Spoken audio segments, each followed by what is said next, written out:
এবার দেয়া হলো 10 নম্বর মহা বিপদ সংকেত। ধেয়ে আসছে ভয়ঙ্কর শক্তিশালী ঘূর্ণিঝড় রেমাল, যার গতিপথ পুরোপুরি বাংলাদেশের দিকে। শুধু তীব্র ঝড় নয়, হতে পারে জলোচ্ছ্বাস ও পানির উচ্চতা বাড়তে পারে 10 ফিট পর্যন্ত।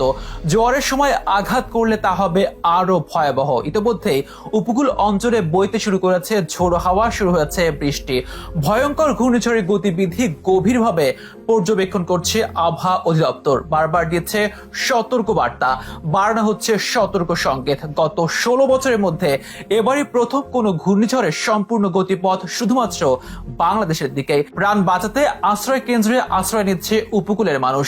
উপকূলের অনেক এলাকাতেই নেই বিদ্যুৎ, নেই মোবাইল নেটওয়ার্ক। অনেকেই হয়তো জানে না ঘূর্ণিঝড়ের ভয়াবহতা। এক্ষেত্রে এগিয়ে আসতে পারেন প্রবাসী ভাইরা। ফোন করে সতর্ক করতে পারেন নিজ পরিবার, আত্মীয় কিংবা বন্ধু বান্ধবদের। কতটা ভয়াবহ হতে যাচ্ছে রেমাল, কোথায় আর কখন করতে পারে আঘাত, কি বলছে আবহাওয়া অধিদপ্তর, এসবের বিস্তারিত নিয়ে থাকছে এখনকার আবহাওয়ার বিশেষ আপডেট।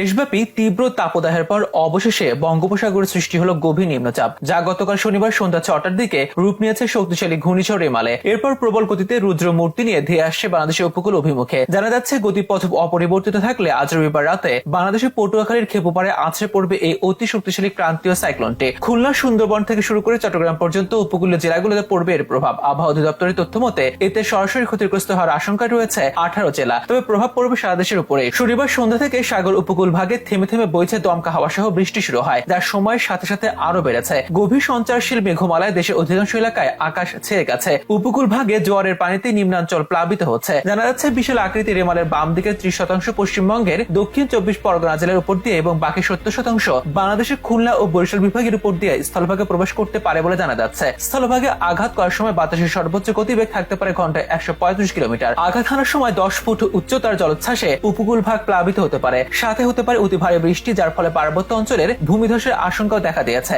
শনিবার রাত 8টায় আমেরিকার নৌবাহিনী কর্তৃক পরিচালিত জয়েন্ট টাইফুন ওয়ার্নিং সেন্টার জানায়, ঘূর্ণিঝড় রেমাল খুলনা বিভাগের সাতক্ষীরা, বাগেরহাট ও খুলনা জেলার উপর দিয়ে সরাসরি বাংলাদেশে আঘাত করার সম্ভাবনা প্রবল। এটি উপকূলে 13টি সহ 18 জেলায় রেমাল আঘাত আনতে পারে। রোববার ভোরে দেওয়া হয়েছে 10 নম্বর মহা বিপদ সংকেত। বাতিল করা হয়েছে কক্সবাজার বিমানবন্দরের সমস্ত ফ্লাইট। আবহাওয়াবিদদের মতে রেমাল অতিক্রমের সময় বাতাসের গতিবেগ 110 থেকে 120 কিলোমিটার পর্যন্ত হতে পারে। কখনো কখনো এটি 135 কিলোমিটার পর্যন্ত হতে পারে। আবহাওয়া অধিদপ্তরের তথ্য মতে ঘূর্ণিঝড় রেমাল ভারতের পশ্চিমবঙ্গ থেকে বাংলাদেশের পটুয়াখালীর মাঝামাঝি যে কোনো জায়গা দিয়ে উপকূলে অতিক্রম করবে। 9 জেলা রয়েছে তীব্র ঝুঁকিতে। এগুলো হলো সাতক্ষীরা, বাগেরহাট, খুলনা, বরিশাল, বরগুনা, পটুয়াখালী, ভোলা, পিরোজপুর, নোয়াখালী। তবে সর্বোচ্চ ঝুঁকিতে রয়েছে বাংলাদেশের সাতক্ষীরা, খুলনা ও বাগেরহাট। বেসরকারি সংস্থা বাংলাদেশ ওয়েদার অবজারভেশন টিম জানায়, ঘূর্ণিঝড় রেমাল সর্বোচ্চ ক্যাটাগরি 1 শক্তিমাত্রার ঝড় হিসেবে আজ রবিবার দিবাগত রাত থেকে সোমবার সকালের মধ্যে উপকূল অতিক্রম করতে পারে। ঝড়ের ক্ষয়ক্ষতির সাথে সারা দেশে ভারী থেকে অতি ভারী বৃষ্টিপাত হতে পারে। আগামী 24 ঘন্টায় 300 থেকে 350 মিলিমিটার